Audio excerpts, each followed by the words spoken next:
Hello everyone, I'm Dr. RMD and welcome to Medicine 999 the Endgame. So this is a final last resort medicine high yield conceptual revision. So we'll have total 171 topics which will be covered in a span of altogether around 8 hours. Okay, not more than 8 hours. We'll try to finish it within 6 hours if possible. Currently, there is no source available. No coaching platform has any source which covers medicine in less than 15 hours. So even if you go through any source, it will take minimum of 15 hours for you to complete everything, okay, whatever is required.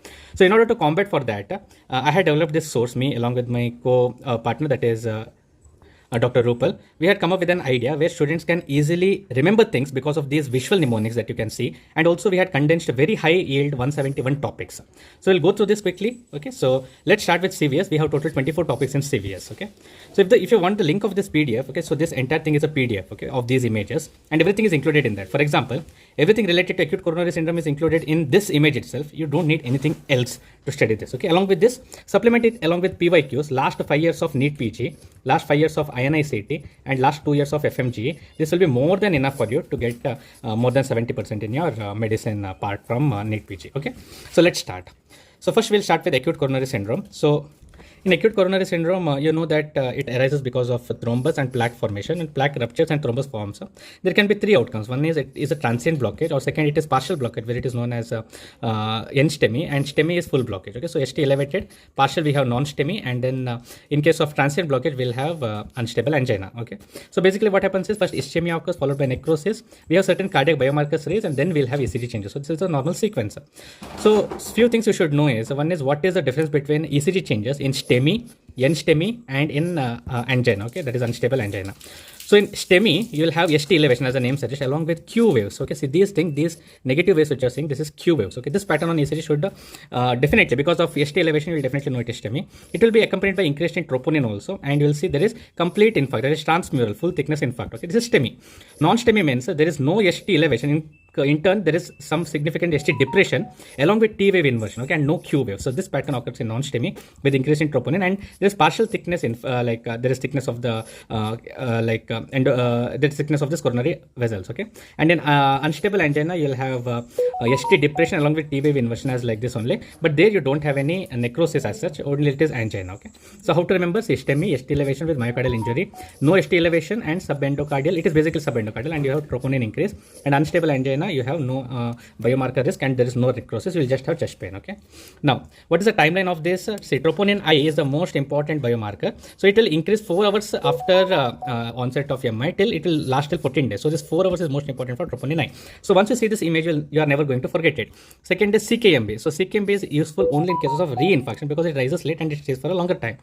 What is pattern of posterior MI? This is a very specific pattern. In V1 to V3 leads, okay, the chest leads, V1 to V3, you will see ST depression, along with you will see tall R waves. So tall R waves along with ST depression is characteristic of, in V1 to V3 is characteristic of posterior MI. Okay, so these are the main things you need to remember.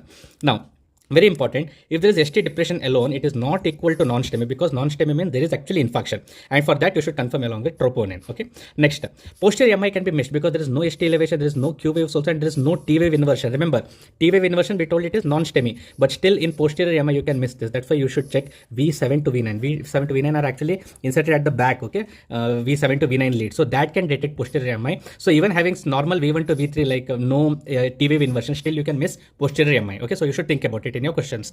Next, delaying reperfusion.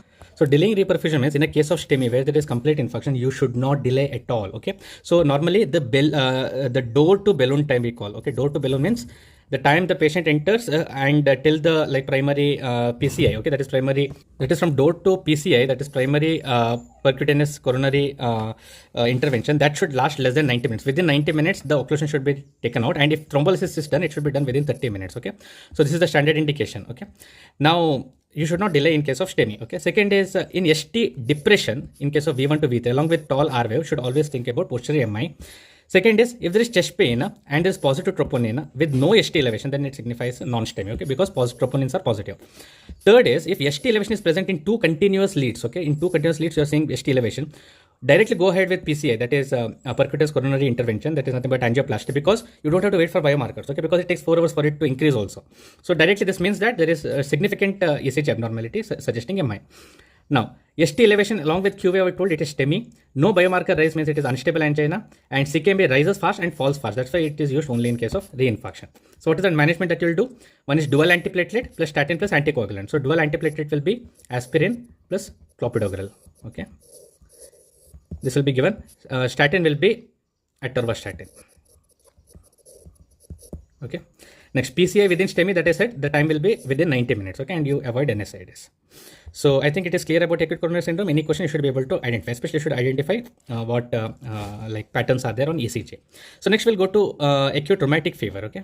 So in acute rheumatic fever, basically you should remember this Jones criteria that it should be at the tip of your tongue. Okay. So I'll help you memorize these things. So first you should know that it is because of group A streptococcus, not group B, group C, whatever it is. It is group A, gas pharyngitis. Okay. Group A streptococcus. Now, because of this group A streptococcus, there is molecular mimicry, and as a result of this molecular mimicry, there are like antibody-mediated damage elsewhere. That is, one is pancarditis, like all the layers of myocardium, endocardium, and pericardium, all three layers of heart are involved. Second is this word, important word, migratory polyarthritis. I think I shouldn't go in depth because you already know what migratory is. Third is chorea, which is a late onset manifestation. On histology, you'll find something known as Ashkoff body, okay, and then you'll find all these three inflammation of the layers of the heart, okay. So valvular damage occurs. Now in valvular damage, always remember mitral regurgitation is most common, okay, then mitral stenosis occurs, it is later on. Mitral regurgitation is more common than aortic regurgitation, always remember that. So what are the 5 major components of modified Jones criteria? One is carditis, okay, that is basically pancarditis. Second is migratory polyarthritis, which means once the inflammation occurs in the joint, there is arthritis here, then it goes to the other joint, that time it disappears, okay, so that is known as migratory polyarthritis. Third is chorea, which is known as Sydenham's chorea. Next, fourth is erythema marginatum, and fifth is subcutaneous nodules. Minor criteria is fever. See, now there are 2 categories of acute Jones criteria. Okay, one is for low risk population and high risk population. Since India belongs to high risk population, so you should remember high risk. Fever anything more than 38.0 degrees Celsius will be included under this fever. Okay. Second is arthralgia, and in this specifically monoarthralgia only. Okay, monoarthralgia. Increased ESR, increased CRP. What is the so whatever this benzathine penicillin we give, okay, so you should know some things. One is what is the dose, okay. If the person is less than 27 kg, then we give 6 million units, okay. If the person is more than 27 kg, we give 12 million units. So there shouldn't be any confusion regarding this. This is a very frequently asked question in PSM, pediatrics and medicine. Second is, there are 3 conditions. One is acute rheumatic fever occurred, but no carditis. Remember, acute rheumatic fever occurred, but no carditis. Second is acute rheumatic fever occurred, carditis is present, but there is no rheumatic heart disease, which means valve damage is not there, chronic valve damage, but carditis occurred, okay. Third is acute rheumatic fever with carditis with the residual heart disease, that is chronic rheumatic heart disease is present. So in these cases, what will we do? In first case, we'll give for 5 years or till 21 years of age, whichever is greater, okay. I think by now you should know what does this mean, okay. For this case, we give for 10 years or until 21 years of age, whichever is longer. Third case, we give it for 10 years or until 40 years of age, whichever is longer. In most of the case, this will be lifelong. So for every 21 days, that is 3 weeks, they will be taking benzathine penicillin. Now you might say in some guidelines it is 4 weeks, but in India, since it belongs to high risk zone, it is 4 weeks. So there shouldn't be any doubt regarding rheumatic heart fever. Acute rheumatic fever. Okay. So we'll go to next topic, that is atrial regurgitation. Next is this is aortic regurgitation. Okay, AR. Okay. See, heart murmurs, heart valves, everything is very frequently asked in medicine. That's why we have focused on this. Okay. So what is the pathophysiology? It's simple. This aortic valve is there. No? Here there is incompetence, as a result of which there is leak. And this leak into the left ventricle is during the diastole. That is when ventricle contracts in systole, the blood is pumped inside the aorta. But in the diastole, the blood comes back to it gets leaked into the left ventricle. Now, because of this, LV will have overload. So aortic regurgitation is a case of volume overload. It is not pressure overload. It is volume overload. Now, because of this, there is wide pulse pressure. Why wide pulse pressure? Because suddenly you are having an extra amount of blood in the left ventricle. So it will pump more amount of blood. And suddenly it drops also because there is leak. So that's why we have wide pulse pressure, and this is also known as Corrigan pulse or water hammer pulse. Okay, so water hammer pulse and Corrigan pulse will get in case of aortic regurgitation. Now, what are the other signs that you get? One is, see, whenever the leak occurs in diastolic phase, no, so it is diastolic murmur. Okay, so that's why we have early diastolic decrescendo murmur. So when systole, there is no problem. In the diastole, leak happens, no, so that time we'll have this murmur. Second is, where will be the murmur very frankly heard? It is on the left sternal border, okay, in the third intercostal space over left sternal border. Here you'll get to hear the murmur. And it is best heard where one is during leaning forward and second is during expiration. Now, what is the reason behind this? Yes. So what happens when bending forward? You know that this area, no, this aortic area is here, okay? So in this third left sternal border, your aorta, everything comes in contact with chest wall. So when you bend forward, that comes more proximal to the stethoscope. That's why it is best heard when leaning forward. Second is why during expiration, remember all diastolic murmurs, sorry, all left-sided murmurs, okay? All left-sided murmurs increase on expiration. This is the dictum. So this is a left-sided murmur. From left ventricle, it is going into the aortic valve. So all left-sided murmurs increase on expiration. This is the thing that you need to remember. Now, aortic regurgitation is AR, right? So along with this A, we have one more thing, that is Austin-Flint murmur. So what is Austin-Flint murmur? Basically, because of this leak and there is increased jet of blood that is going, mitral valve gets damaged, okay? Now, because of this, there is functional mitral stenosis, okay? That causes a mid-diastolic murmur.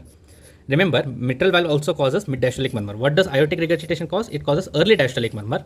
Mitral stenosis, it causes mid-diastolic murmur, okay? We'll come to it later on. Along with that, there will be opening snap. That opening snap is because of actual real mitral valve closure, okay? That is because of thickening of mitral valve, okay? Yeah, thickening of mitral valve. But there is opening snap also, but here there is no opening snap. This mid-diastolic rumble without opening snap, which occurs because of aortic regurgitation, is known as Austin-Flint murmur. There shouldn't be any doubt. What are the causes for aortic regurgitation? Yes, one is rheumatic heart fever. We just saw that it affects MR, that is mitral regurgitation, mitral valve more than aortic valve. So we have aortic regurgitation in case of rheumatic fever. Second is, in some cases, there will be bicuspid valve. Okay, so usually, normally this is this aortic valve. It is a tricuspid valve. But what happens in some patients, we have bicuspid valve. So in that case, there will be increased chances of regurgitation. Third is in case of infective endocarditis. All these causes are structural causes. Okay. Now, what are the signs that you get in aortic regurgitation? I told you, suddenly there is an upgoing of pulse and then there is a sudden downgoing because of leaking. As a result of which, we get water hammer and Corrigan pulse. There will be some on the fingernails. What happens is there is alternative blanching and there will be erythema because of this white pulse pressure. This is known as Quincke's sign. Okay. Next, what is Durozier sign? See, so Durozier sign means when you obstruct, keep stethoscope on the femoral artery and you cause obstruction here, proximal. Okay, that time you can hear systolic murmur. When you do this compression here, that time you can hear diastolic murmur. So this is known as to and fro murmur, is known as Durozier sign. Okay.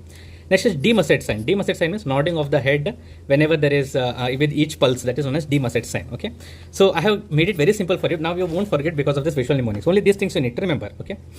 Now, what happens in case of chronic aortic regurgitation is there will be dilatation of the heart because of pressure overload, volume overload, okay? So, this dilated left ventricle initially will have preserved ejection failure, but when it becomes chronic, what will happen is it will slowly show decreased ejection fraction, okay? It will go into systolic failure. Initially, it will have preserved ejection fraction, later on it will go to decreased ejection fraction. Now, but what happens in acute aortic regurgitation? So suddenly ventricle, there is no time for ventricle to do some compensatory mechanisms, okay? So as a result of which, there won't be left ventricular dilatation, okay? And suddenly patient will land up in congestive heart failure. There will be pulmonary edema, there will be hypotension, there will be shock and soft murmur. So these are the features of acute aortic regurgitation. Versus in chronic aortic regurgitation, symptoms will slowly develop over time. So we'll see next what are the common mistakes that you guys make. One is you call aortic regurgitation is a systolic murmur. No, I told you leak happens during diastole, hence it is a diastolic murmur. Second, Austin-Flint occurs in aortic regurgitation. Next, ignoring white pulse pressure. Whenever you see white pulse pressure, always think of two conditions. One is aortic regurgitation and second is whenever in high volume output states, okay, like it can be fever, it can be thyrotoxicosis, it can be beriberi in case of anemia. So all these cases you can get white pulse pressure. Now, so how do you manage a case of aortic regurgitation? It is simple. First is you will have to decrease afterload. Now, what is afterload? Whatever pressure will be generated by these arteries, okay, from the aorta, okay. So that is called as afterload. Let's say this is aorta, and suppose there are suppose the pressure over here is high, so then leak also will be high, right? So to decrease this afterload, basically what we should do vasodilation, okay, not venodilation. We should do arterial dilation. And for that we have best thing, that is ACE inhibitors, because this ACE inhibitors, what it will do, it will decrease renin and angiotensin, and it will decrease angiotensin 2, which will prevent vasoconstriction. Second is surgical indication. What is the surgical indication? One is ejection fraction goes less than 55%. That is when chronic aortic regurgitation progresses to heart failure with reduced ejection fraction. And second is LV end systolic diameter. Okay, diameter of the LV that increases to more than 50 mm. So that is the time for surgical indication. So I think I have gone through everything. Okay. So next we'll go through fourth topic, that is atrial fibrillation. Next, we'll go to one important topic, that is atrial fibrillation. So basically what happens is the problem is within atria where it fibrillates, okay? So there's chaotic electrical activity within the atria. So there are multiple re-entry circuits inside the atria. Chronic, what happens is it causes atrial dilatation and structural remodeling. This is a chronic process, okay? So now because of this chronic atrial fibrillation, some of the impulses may be passed on to the ventricles also. So there is irregular ventricular response. And because atrial stretching actually causes release of some hormones, natriuretic peptide and all. So there are neurohormonal triggers also. So basically, this atrial fibrillation can be paroxysmal if it is it lasts less than 7 days and it self-terminates, or it becomes persistent where it is more than 7 days and requires intervention. Permanent atrial fibrillation is very long-standing, and there will be like long-standing chronic atrial dilatation also accompanied with fibrillation. Okay. So what will be the ECG findings? See, most common ECG finding is, one is there will be irregular RR intervals, and second is there will be no discrete P waves. Can you see P waves? Any normal P waves here? No, there are no discrete P waves. See, all these are fibrillatory pattern. There are no discrete P waves. Okay. And second is irregular RR interval. So any time you see any tachycardia with irregular RR intervals, okay, you should think of atrial fibrillation also. There's one more, and along with that there will be fibrillatory pattern. Okay, there won't be any discrete P waves. So your pulse will be irregularly irregular. Remember that in atrial fibrillation, pulse is irregularly irregular, and it will be usually in symptomatic young adults only, and something known as holiday heart. What is holiday heart? So holiday heart means atrial fibrillation that occurs after alcohol. Okay, alcohol is a trigger here. So after alcohol, atrial fibrillation, if it occurs, it is known as holiday heart syndrome. Okay, after binge drinking. So we have a classification of scoring for atrial fibrillation for severity, that is based on, that is known as CHAD S2 VASC score. Okay, CHAD S2 VASC score. So what are the components in this? One is there presence of CHF? This is a question. Okay, that's what I'm telling. There was a PYQ where they asked actually CHAD VASC score. So one is CHF, second is hypertension, third is age. Age has 2 points. Okay. Next, diabetes. Okay. Next, you have yes, that is history of stroke or TIA. Okay, and that has also 2 points. Next, vascular disease, age 65 to 74, and category if it's a female. Okay, so if it is more than or 2, the whole score. Okay, so normally it will be 1, 2, 3, 4, 5, 6, 7, 8, 9, 10. Okay, if it is more than 2, then we'll have to start anticoagulation because it has high risk of developing thrombus. So where this thrombus will develop in this very important LA appendage, that is left atrial appendage, that is nothing but auricle. Okay, so in auricle it develops. Okay, and it can cause embolization. That's why we anticoagulate. So warfarin becomes the drug of choice when we go for anticoagulation. Now, where you guys commit mistake is, one is if the heart rate is regularly irregular, then think of any atrial flutter. Okay, atrial flutter associated with blocks can cause regularly irregular. Okay, irregularly irregular is for atrial fibrillation. Now second is always you should give anticoagulation within 48 hours. Okay, so after 48 hours, if the option is there, you shouldn't mark it. Third is DOAC in mechanical valve is contraindicated. So DOAC means directly acting oral anticoagulants. Okay. So these directly acting anticoagulants are basically direct thrombin inhibitors and direct acting 10A inhibitors. Okay, so these we had discussed extensively in pharmacology. So if you haven't watched my pharmacology video, please go back and watch. So these are contraindicated in mechanical valves because of in the trials it was shown that they don't prevent thrombosis. Okay, so that's why we don't give them in whenever patient has mechanical valve. Next, what are the questions that are most commonly asked? See, irregular QRS, that is RR interval along with no P wave is suggestive of atrial fibrillation. If there is mitral stenosis, see mitral stenosis, what happens is there is back pressure on the atria, right, on the left atrium. As a result of which, left atria gets dilated, and this dilated left atria is prone for atrial fibrillation. So in mitral stenosis, if you are getting palpitation, always think of atrial fibrillation. Now, unstable with the, so RVR is rapid ventricular response, which means you know that in atrial fibrillation, okay, in atrial fibrillation, rate of atria beating is more than 250. Okay, so that fast it is beating. Not all impulses get transmitted to the ventricles because we have AV node. But if ventricular response is more than like 150, what happens is your circulation gets compromised because blood can't flow out of the ventricles. So as a result of which there will be shock and hemodynamic compromise that develops. In that case, if there is unstable atrial fibrillation with the rapid ventricular response, then we should immediately give shock. That is, we have to do synchronized cardioversion. Synchronized means wherever there is R wave, no, there we give the shock. Okay, that is, we don't do it manually, it is automatic only whenever you give defibrillation shock. Okay, so that time it automatically does it in a synchronized manner. Okay, so that is where that is the meaning of the sentence. Next, you saw here that it is like no discrete P wave, there are like fibrillatory waves. If they are like sawtooth like waves, no, then you should think of atrial flutter. Okay, and if there are 3 different morphologies, see, one P wave is like this, second P wave is like this, third P wave is like this. Okay, then you should think of what? You should think of multifocal atrial tachycardia. Okay, it is not atrial fibrillation. So these are basically differential diagnosis of atrial fibrillation. One is atrial flutter, and second is multifocal atrial tachycardia. Okay. Okay, so I think I have explained everything. Yes. So we'll go on to the next topic. That is cardiac arrhythmia. So we'll see most common causes, types of arrhythmia. So you should know one thing. Broad heading is if impulses are fast, that is increased heart rate is known as tachyarrhythmia, and anything conduction defect with lower heart rate will be bradyarrhythmia. So there is something called as sinus tachycardia, which means tachycardia occurs because of some physiological cause, maybe when you are running or whenever sympathetic tone is high, okay, in fever. So all these are sinus tachycardias where rate is normal, there is normal P wave, there is normal QRS, okay, just the number of impulses that are generated is higher, nothing to worry regarding this. Now next is SVT. SVT means any arrhythmia or any irregular impulses that arise above the ventricles. Okay, so it is supraventricular. So there are mainly three types in this. So that is AVRT, AVNRT, and third is focal atrial tachycardia. Okay, one variant of this is multifocal atrial tachycardia, which we just discussed. Okay, most common out of this is AVNRT. Okay, AVNRT is AV nodal reentrant tachycardia. So when we talk of SVT, we mean it is most commonly AVNRT only. Okay, so in this what will happen is QRS will be very narrow because we have tachycardia. Okay, so this one is QRS complex. Okay, this will be narrow. So that is what we see in SVTs. And second is this RR interval is there, no? That is regular. Okay, if it is irregular RR interval, straightforward go for atrial fibrillation only.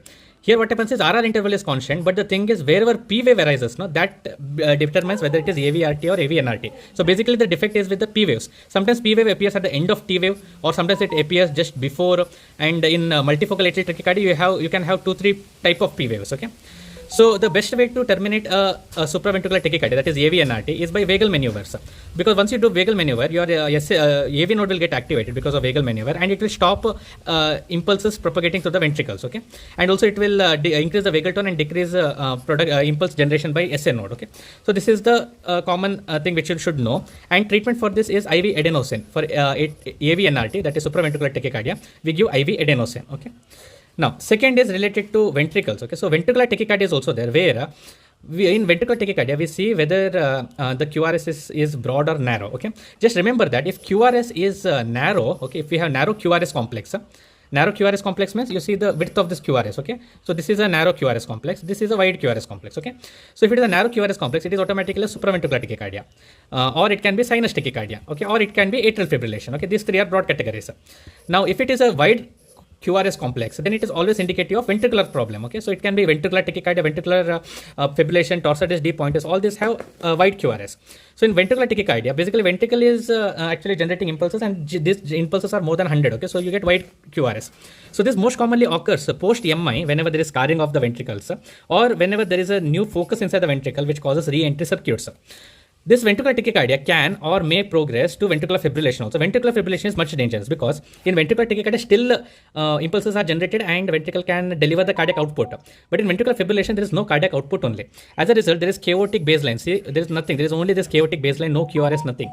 So in this case, what we do is we go for either defibrillation, okay, and we continue with the CPR also. So if any question comes that ventricular fibrillation is shown, what will you do? You will start with CPR because patient is not able to maintain cardiac output, and you will also give defibrillation during that time. Okay. Next, what is torsades de pointes? This ventricular tachycardia only when it becomes polymorphic, means there are various like different in size and shape. So this polymorphic type of ventricular tachycardia is, along with prolonged QT, is known as torsades de pointes. Now torsades de pointes, many drugs can cause actually QT prolongation. Like we had seen in pharmacology, we had discussed the mnemonic also for this. Okay, so QT prolonging drugs such as we had seen azithromycin, okay, macrolides, okay, erythromycin. These are QT prolongers. Cisapride, okay, antihistamines, okay. So we had seen some 7-8 examples. So these drugs, what they do, they will cause this ventricular prolongation, okay, that QT interval prolongation. Similarly, there are two electrolyte imbalances. This also we saw in pharmacology. If you haven't seen, please go back and watch that video. Here also these two like ion disturbances, they can cause hypokalemia and hypomagnesemia. Both can cause. That's why drug of choice for torsades de pointes is actually IV magnesium sulfate. Remember, it is IV magnesium sulfate and it is not some anti-arrhythmics. One more which I want you to focus is on this Wolff-Parkinson-White syndrome, WPW syndrome, which is most commonly asked. What happens is here there is something known as pre-excitation, which means so what happens in Wolff-Parkinson syndrome? Just listen to this, then you can answer all questions related to that. Okay, there is an accessory pathway. See, normal conduction is via SA node to AV node, then it goes to this bundle of His and Purkinje fibers. But what happens in Wolff-Parkinson? There is an accessory pathway. So what happens? Impulses initially come through SA node to AV node, but there's an accessory pathway from atrium to ventricles. So this pathway is faster. There is a bypass road. As a result of which, these fibers, some fibers get stimulated early. these fibers get stimulated late. Now, since this pathway has bypassed our AV node, so that delay won't be there. That's why we will have short PR interval. You are seeing here now, PR interval is shortened. This whole PR interval, okay? Now, second thing that happens is, these some fibers which are getting depolarized early, they will produce a pattern like this, okay? So here there will be Q wave, okay? And, here there will be the Q wave, and then there will be like a delta-like structure, okay? Here, this thing, that is slow depolarization. This is known as delta wave. That is because those fibers which are getting depolarized early, they produce this pattern, okay? Later on, whatever is produced is through the fibers that pass through AV node only. So these two important things you should remember. Accessory pathway is known as bundle of Kent, and we have pre-excitation. That is, before the impulses come from AV node only, we'll have excitation through accessory pathway. And third is, we'll have a short PR interval along with a delta wave which is present, okay, at this point. Okay, so that should make you think of Wolff-Parkinson-White syndrome. Now, we saw about tachyarrhythmias, okay? So tachyarrhythmias, what all we saw? So see, these are important ECG questions, okay? So tachyarrhythmias, what we saw supraventricular, that is basically atrial, and we saw ventricular. Okay, in supraventricular, we saw if the RR interval, we should next see for RR interval, okay? So if RR interval is irregular, okay, then think of what? Think of atrial fibrillation, okay? If RR interval is constant, then what you'll think of? It can be supraventricular tachycardia, that is AVNRT, okay? AVNRT, AVRT, okay? Third is multifocal atrial tachycardia, and fourth is atrial flutter also, where RR interval is constant unless there is a block that is present, okay? Second is ventricular. So ventricular, what will happen is QRS complex will be wide QRS complex of more than 100 milliseconds. So in this you will have 2-3 categories. That is, one is you will have ventricular tachycardia, second you will have ventricular fibrillation, and third you will have torsades de pointes, okay? So there shouldn't be any doubt regarding this, and treatment also, whatever we are going ahead with that. Now next we will come to bradyarrhythmia, which are like because of decreased conduction. There is some block which is happening. So here we have something known as Mobitz type 1, then we have Mobitz type 2, and then we have Mobitz type 3. So what happens in Mobitz type 1 and type 2? I'll tell you with the help of an example. Just give me a second. I'll tell you with the help of an example. Yes. So remember, this is like a mnemonic, okay? See, first there is a couple who got married, okay? Initially, husband was coming late at home, but he was coming late in the evening from job, but he was coming daily, but he was coming late, and instead of coming at 6 o'clock, he used to come at 8 o'clock daily, okay? 8 p.m. he used to reach home. So that is called type 1 Mobitz block, okay? Sorry, type 1 heart block, okay? So in type 1 heart block, what happens? PR interval, okay? PR interval is there. It is prolonged, but it is prolonged throughout. PR interval is present in all impulses. It is decreased, okay? In all electrical impulses, it is increased, okay? So PR interval increase. Now in type 2 heart block, what happens is there are two types. One is Mobitz type A. This is the most common place where students make mistake. Second is Mobitz type B. So what happens in Mobitz type A is the husband used to come at 8 p.m., right? So here he constantly comes at 8 p.m. Here what happened is one day he came at 7 p.m. Next day he came at 8 p.m. Third day he came at 9 p.m. Fourth day he totally missed it, okay? And then he didn't come home. And next day he came at 7 p.m. So it will happen like this. So what will happen is P wave will be there, okay? This PR interval will be prolonged. In second wave, again this PR interval will be prolonged too much. In third wave, PR interval will be prolonged still. And in fourth, there won't be P interval at all. And directly it will be a QRS complex. This is called Mobitz type A. Type B, what will happen is husband will come late, but once in 2 to 3 days he'll come. Like P interval will be there. One more P interval will be there. QRS, okay? P interval, QRS, P interval, QRS, okay? So this will be a ratio. It will be either 1:3 or 1:2. So for one QRS wave, we have 2 or 3 P waves, okay? So this is called as type B. Now what is type 3? Husband will be there at some random time and wife will be there at some random time. So it will be like once P wave will come, QRS will be there. Without a P wave, QRS will come. Then one P wave will be there. Sometimes P wave will be superimposed on QRS. That is type 3. So I'm damn sure now onwards you will not forget this, okay? So what is Mobitz type 1? That is Mobitz type 1 means, I told you it is heart block type 2A, okay? 2A is Mobitz type 1. Here there will be progressive PR prolongation. That is husband will come late every day and one day there will be a drop to QRS, okay? Next, what is Mobitz type 2? There will be fixed PR. But there will be QRS will be dropped. Like PV will come, 1, 2 will be there, then QRS will come, then 1, 2, then QRS. So this is Mobitz type 2. So this AV nodal delay will be progressive in case of Mobitz type 1, that is 2A, block 2A, and in 2B it will be there will be a fixed infranodal delay. Okay. Now type 2B, that is Mobitz type 2, that will actually require pacemaker insertion. Okay.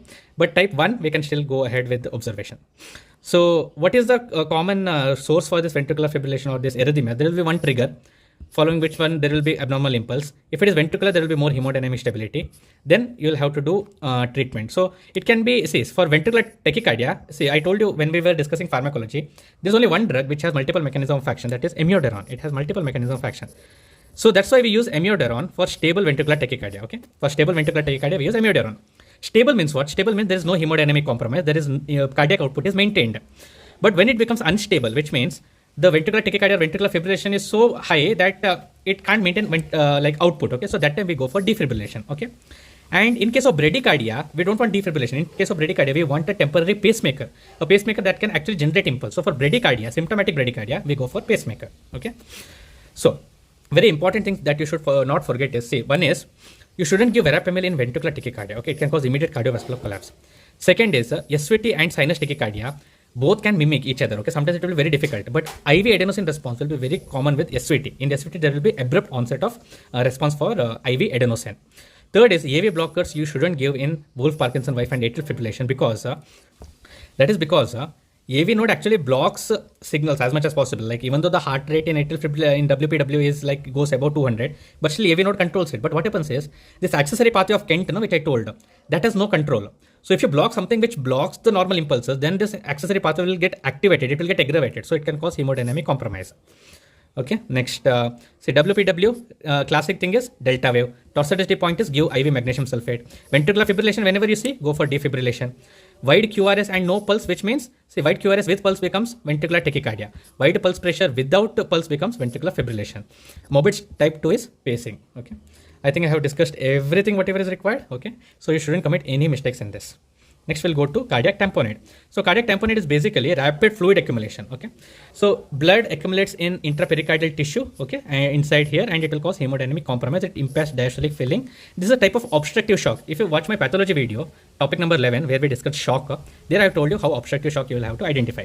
So because of increased fluid buildup in this pericardial cavity, compression occurs. It causes decreased filling, decreased cardiac output, and then gradually goes into hypotensive shock. So there is a classic triad which is given in your exam, but you failed to notice it. That is, one is hypotension, second is increased JVP, and third is muffled heart sound. See, remember, there's only one condition where you'll get muffled heart sound for your exams, and that is cardiac tamponade. Okay, this is the point which you have to identify. There is one more thing that happens here, that is pulsus paradoxus. Okay, pulsus paradoxus occurs in case of pericardial tamponade. Okay, so whenever you see the difference between SPP and DBP, it is more than 10. Okay, so this is called pulsus paradoxus. Now, what are the ECG changes? Very important. Now, low voltage will be there. So what is the reason between this low voltage and this muffled heart sound? That is because there is fluid in between. So it can't pick up electrical impulses also, and stethoscope also can't pick up heart sounds. Okay, so low voltage. And second is this electrical alternance, which means sometimes because of this fluid filled, it will cause disturbance in the electrical activity of the heart. That is known as electrical alternance, which is known as swinging heart. It is classical. One more is you can be given ultrasound image. So in this ultrasound image, that is echo, which is the gold standard.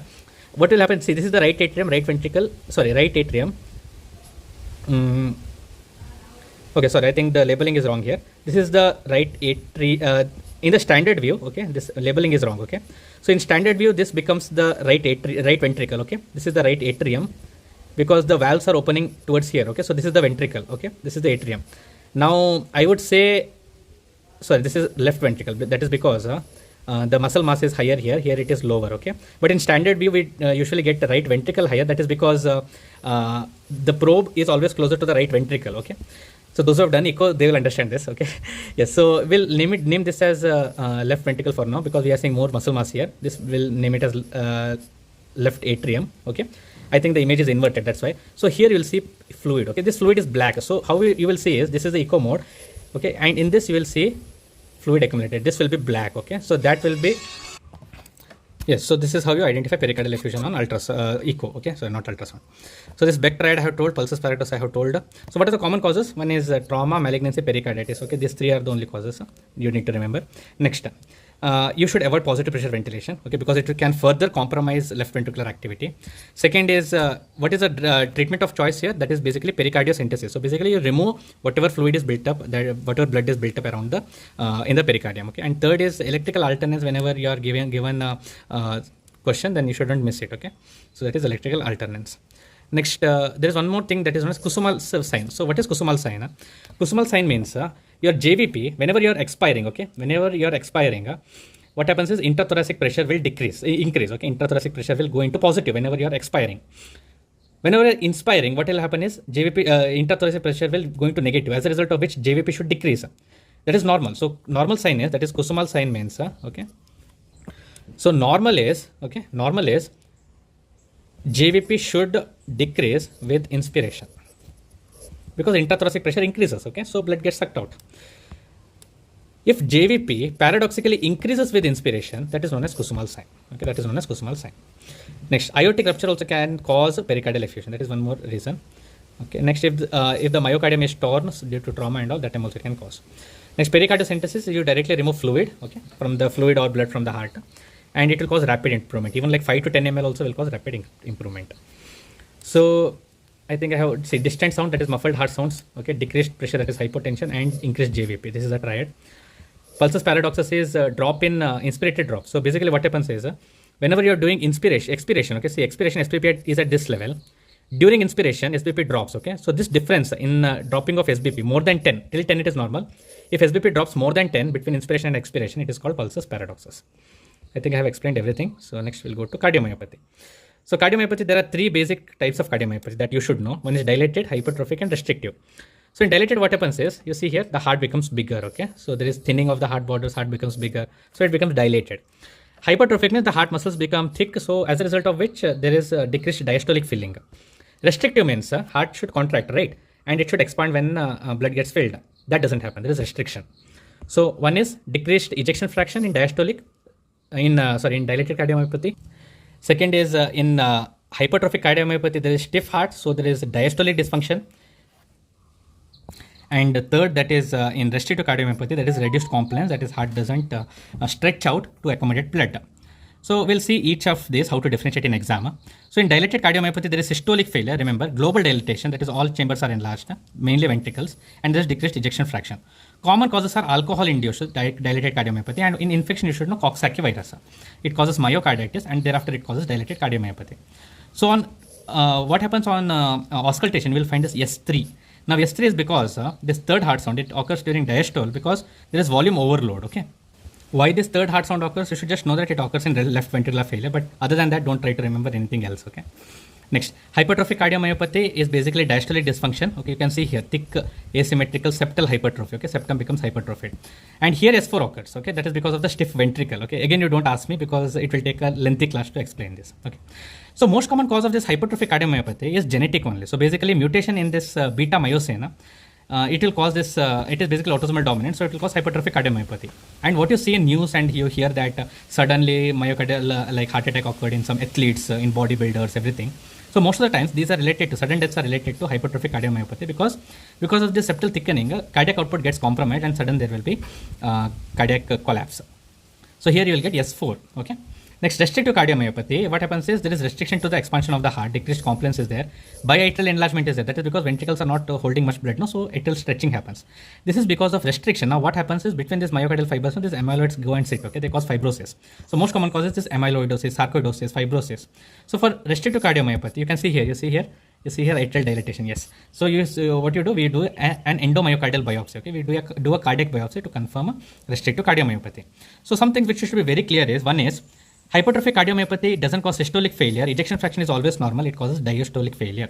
Next, restrictive cardiomyopathy means not constrictive pericarditis. Constrictive pericarditis is a disease of pericardium, where pericardial thickening and all occurs, okay. But restrictive cardiomyopathy is of myocardium.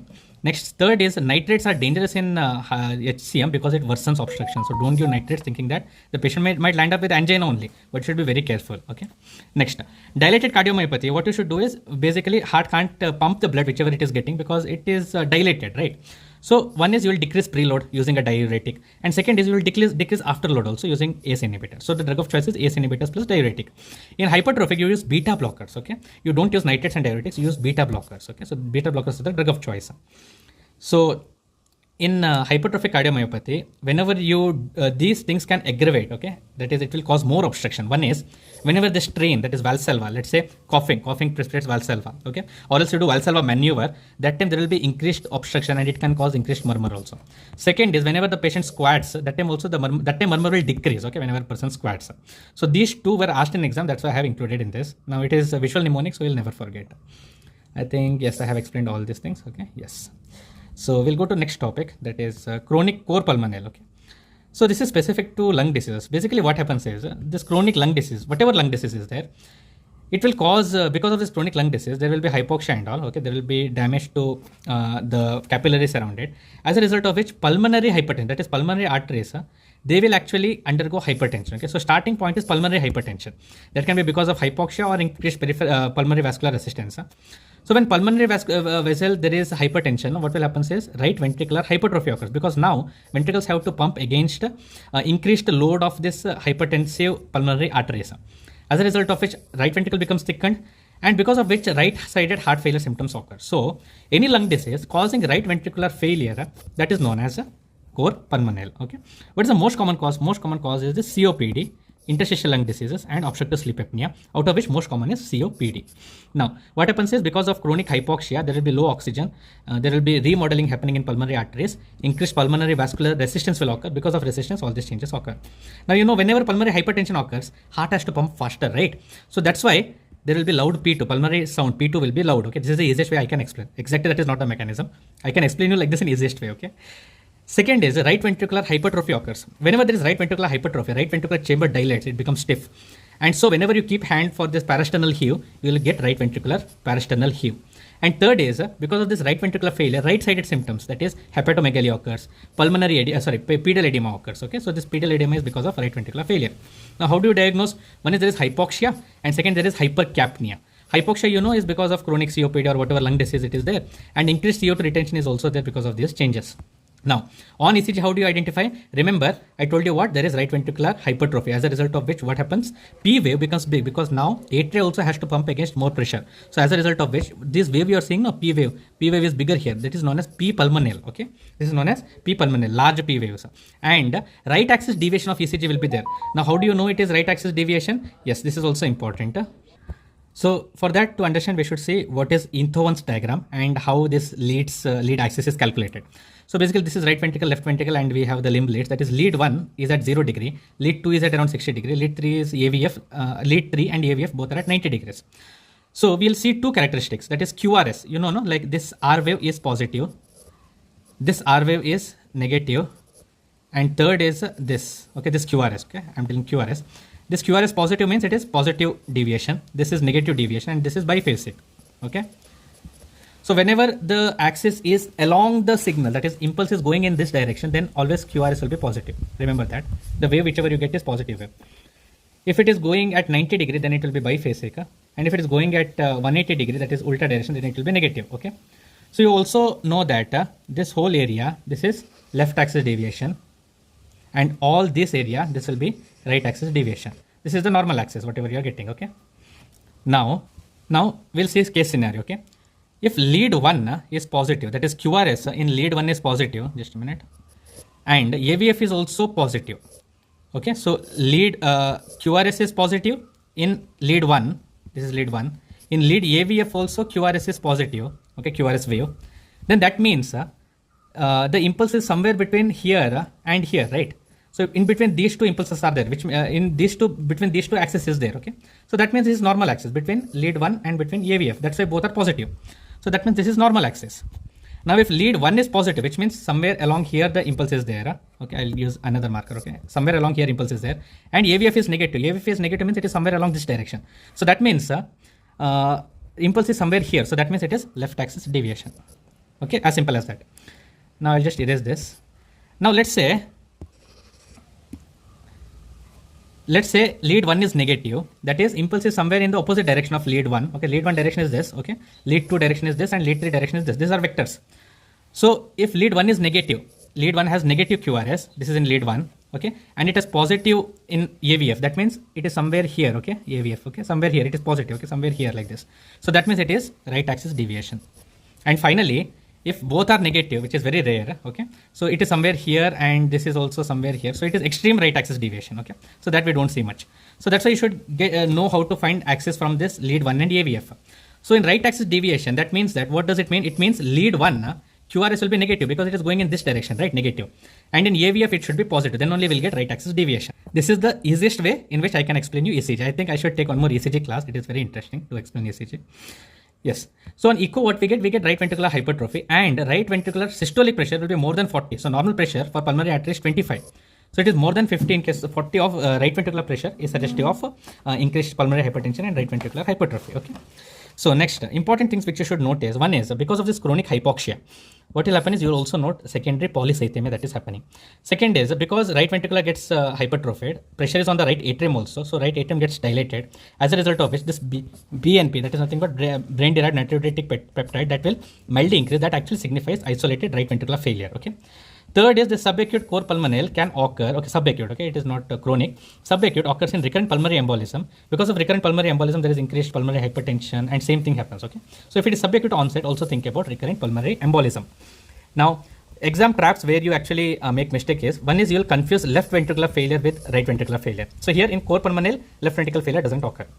Next, diuretics you shouldn't give without correcting hypoxia. That is because it can lead to pulmonary edema. Okay, there will be already pulmonary hypertension and it will like further aggravate the situation. So don't give aggressive diuretics without correcting hypoxia. Third is one important cause of pulmonary hypertension is obstructive sleep apnea. So whenever you get a patient in exam who is an obese patient, always remember you will have to see for option that is obstructive sleep apnea. Now, COPD with loud P2, that is suggestive of pulmonary hypertension, along with edema, peripheral edema, that means right ventricular failure. There is only one diagnosis and that is chronic core pulmonale. Second, chronic hypoxia leads to secondary polycythemia, right ventricular systolic pressure more than 40 means pulmonary hypertension, elevated JVP, and the lungs are clear. Remember, in left ventricle what happens is because of back pressure of left atrium, there will be fluid buildup in the lungs. Okay, that is pulmonary edema secondary to left ventricular failure. But in right ventricular failure, there is no problem with the lungs. It is the pulmonary arteries. Okay, lungs pathology is different. It is not related to cardiac problem. So elevated JVP is because of increased right ventricular pressure, along with clear lungs means it is right ventricular failure pattern. And daytime hypercapnia means the patient is going towards type 2 respiratory failure. That is also because of chronic core pulmonale. Next, what is the mainstay of therapy? It is long-term oxygen only, because you can't reverse pulmonary hypertension and its changes. You can only treat it, but reversal is very difficult. So I think, yes, I have told you everything related to this. So there shouldn't be any confusion, especially regarding ECG access. Okay.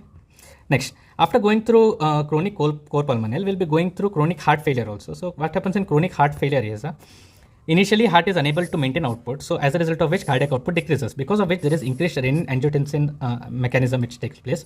Increased sodium and water retention occurs. There will be remodeling of the heart, and that will actually worsen heart failure. Okay, even though here because of remodeling you will have normal filling pressure, but later on it will lead to worsening of the heart. So what are the things that you note? One is in case of systolic failure, ejection fraction will decrease. This is nowadays known as heart failure with the decreased ejection fraction and with reduced ejection fraction, and this is known as heart failure with preserved ejection fraction. Okay, that is diastolic failure where ejection fraction will be normal. Here the problem is with contractility. Here the problem is with the relaxation. So in systolic heart failure, you will have left heart failure symptoms like pulmonary edema, PND, everything related to lungs, fluid buildup in the lungs is related to left heart failure.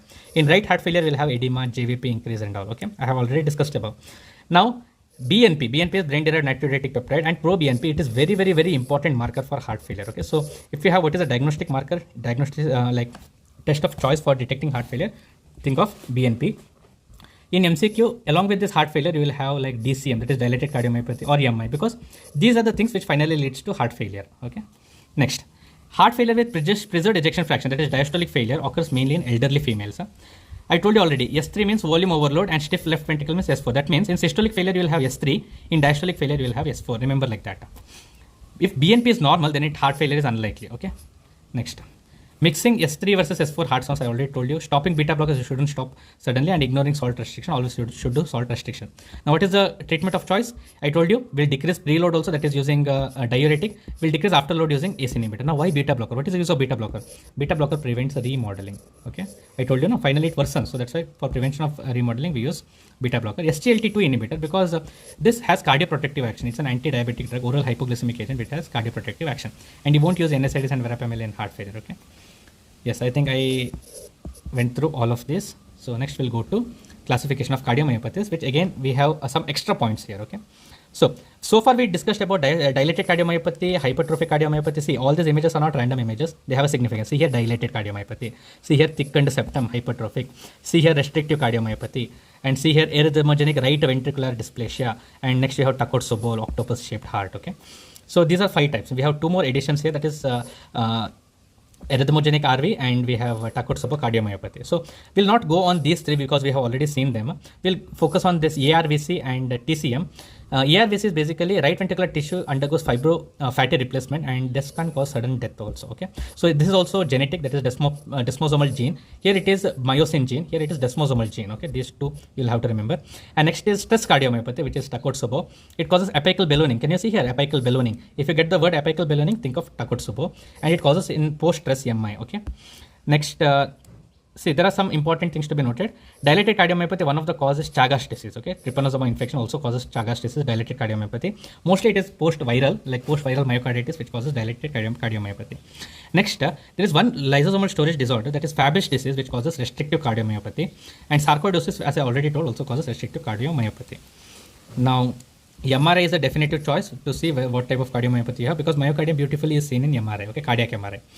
Now, ICD for that is what happens is in hypertrophic cardiomyopathy risk, you should place ICD, that is in case of hypertrophic obstructive cardiomyopathy, basically you should place ICD, that is implantable cardioverter defibrillator. Okay, that is because there can be sudden chances of a sudden cardiac collapse and death arrest. So for that reason we are placing. Okay, so for around 6% ICD requirement is there.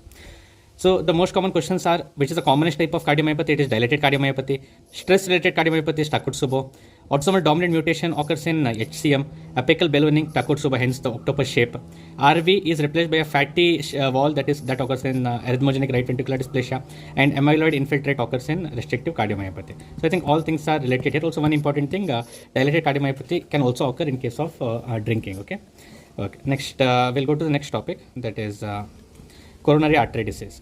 So basically what happens is, this is a healthy coronary artery, and because of plaque formations, okay, because of plaque formation there will be angina. In angina there is no necrosis, as we told earlier, there is no necrosis. Then if there is necrosis, it is called as MI. Okay, now next see here MI spectrum. Okay, so what are the stages of this coronary artery disease? One is fatty streak, which is reversible. So just fat gets deposited, there is increased foam cells, and then lipid core, inside lipid core there is increased foam cells. Okay, so this is basically reversible, and it is the earliest lesion. Second stage is stable angina, where there is fibrous plaque. So fibrous cap is formed, and upon that there is smooth muscle and collagen deposition. So you can see here, no, fibrous cap, smooth muscle and collagen deposition, and this leads to stable angina. Now what happens in MI? MI basically plaque rupture occurs, there is thrombosis, and then it leads to MI. Okay, so that is known as acute coronary syndrome. So remember, fat streak means it is foam cells, okay, which is reversible. Most common is most deadly is left anterior descending artery. Okay, so if left anterior descending artery there is atherosclerosis, that can lead to deadly MI. That is because left anterior descending artery supplies most of the left ventricle part. So sudden necrosis of that ventricular wall can actually cause sudden cardiovascular collapse and sudden heart failure. Okay. So next, common artery involvement. Yes, you see here left anterior descending artery. Okay, this is the most common, followed by right coronary artery, and then left circumflex artery. So when you see these images, you should never forget. Okay, so this is left anterior descending. Okay, this is the right coronary artery, and this is the left circumflex artery. So most common is left anterior descending. Now, which are the modifiable risk factors? Again, these are components of metabolic syndrome. Okay, so basically along with this one modifiable factor, which is smoking, which is modifiable. Okay, next. So these things we have discussed. Next, which is the earliest lesion we have discussed, commonest artery we have discussed, risk factors increased LDL, HDL is protective. If there is resting pain but normal enzyme, it is called unstable angina. Q wave MI, it is basically transmural. So when in MI, if you see a Q wave, prominent wave, that means there is transmural, that is full thickness, there is necrosis. Increased HDL is protective. Okay, so what is the treatment for atherosclerosis? Yes, statins are the first line of treatment.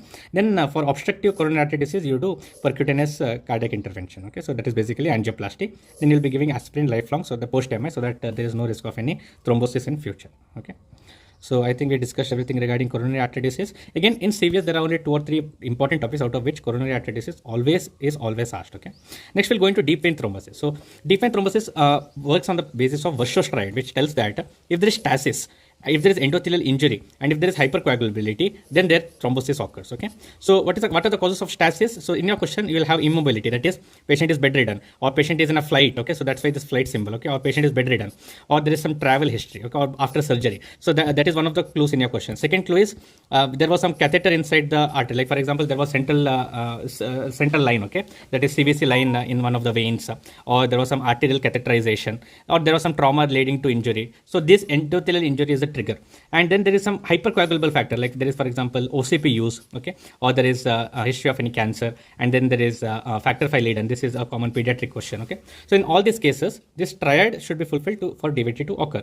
Now, what is the clinical signs? Again, this whatever you are seeing now, this is known as Homan's sign. That is, you press on the calf and then you will get tenderness. So that is obsolete now because it has higher risk of thrombus dislodgement, okay.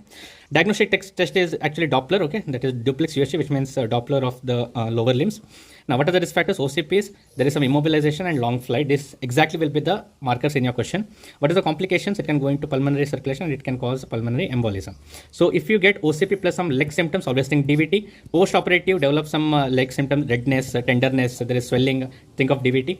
First choice is low molecular weight heparin, as we discussed earlier. Then we bridge it with warfarin, okay. So first we'll start with heparin, then we'll bridge with warfarin. So what is the gold standard? Gold standard is USG, that is basically Doppler of the veins of the lower limb. Next, D-dimer is always elevated, but it is not specific because it can be raised in a number of other conditions also. So D-dimer is sensitive but not specific. This is one thing you should know. Second, if there is massive DVT, there is initially bluish discoloration followed by white discoloration, okay. So that is known as phlegmatia alba dolens, okay.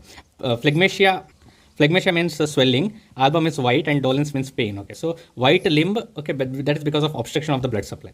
Next, yes, I think all these are, yes. Next, versus triad, thrombus, I think everything we have discussed, okay. So elastic stockings prevent recurrence. This is one thing you should know. So second drug of choice is either warfarin or it is directly acting oral anticoagulants, okay. So we had seen all these examples in pharmaca. Next, we'll see ECG changes in myocardial infarction. So this is basically a summary of whatever we have discussed so far. So within hyperacute, that is within few minutes after onset of MI, first thing that you see is this tall T waves, okay. So these tall T waves are the first hallmark, okay, tall T waves, remember. Second is ST elevation, which everyone will remember. Next is Q form. Q form means there is transmural, okay. That means the whole MI is evolving and it is involving the whole thickness of the myocardium. And last is, if there is an old scar, then there will be inversion of T wave and there will be Q waves also. So this is the typical timeline of ECG changes. So what is the earliest sign? It is peaking T waves. What is the injury? ST elevation means it shows us the injury pattern, okay. Next, Q wave plus ST resolving. See here, Q wave is there and ST is normally coming back to normal. That means it is going towards necrosis pattern. And over scar formation, you will get persistent Q waves and you will get inverted T waves, okay. So next, ST increase. So that depends. So this means that if there is some ST elevation in one particular lead, let's say in lead, I'll draw into one triangle again, okay. This is triangle, this is 0 degree, this is 90 degree, okay. This is the normal axis, which is lead 2, along lead 2, okay. And this is lead 3 and AVF, okay. This is AVL, okay. So this is somewhere AVR, okay. So if there is ST elevation in lead, let's say there is ST elevation in lead 2 and 3, okay. So you should see some reciprocal T wave inversion, okay, ST elevation. Suppose there is ST elevation here, in lead AVL and lead 1, you should see ST depression. So this is known as reciprocal changes, okay. So in one lead, if there is ST elevation, in the opposite lead, that is opposite means here it is here, okay, the opposite to this is this 90 degree, okay. So in that particular lead, you should see ST depression, okay. Similarly, if there is anterior wall MI, where there is elevation, ST elevation in lead V1 to V4, so V1 to V4 are basically chest leads, then reciprocal ST depression will occur in these leads, okay, because that is towards 90 degree. I can't show it on, it's like 3D diagram, okay. So that is the common change that we see in MI. So to confirm whether ST elevation can occur in other changes also, like pericarditis, it occurs, okay. So how to differentiate between this and this is that you should see for reciprocal changes in the opposite lead. Similarly, based on ECG, you can differentiate whether it is a posterior wall MI, whether it is a right ventricular MI, or whether it is non-STEMI, okay. So basically in posterior MI, I said before also, this point was repeated, we'll have ST depression in V1 to V3, and along with that, we'll have tall R waves. When we were discussing tall R waves, I told this, okay. So there is tall R wave. And in posterior leads, we'll see ST elevation, okay, in posterior MI. In anterior leads, not. What are posterior leads? V7, V8, V9, we don't do it usually. We should specifically do if we are suspecting posterior MI. Now in right ventricular MI, yes, we are getting increased right-sided leads, V4R. So this is also a special case scenario. V4R means on the right side you are placing the lead, okay, in mid-clavicular line. It is not on the left side. Basically we place on the left side, no, all chest leads. Here V means a chest lead which is placed on the right side to detect right ventricular MI, okay. And last is non-STEMI, where you have, instead of ST elevation, you have ST depression, okay. And then when you see troponin levels, so non-STEMI means what? Non-ST elevation. So ST elevation is not there. So you won't see any ST elevation here, but there is T wave inversion. That should actually raise a suspicion. But again, since it is non-STEMI means ST elevation, ECG changes are not there, but again troponin will increase. Okay, so if troponin is also normal and there is no ST elevation, but still patient has chest pain, it could be unstable angina also, okay. So that is why initially in the first two topics only we discussed all these things, okay.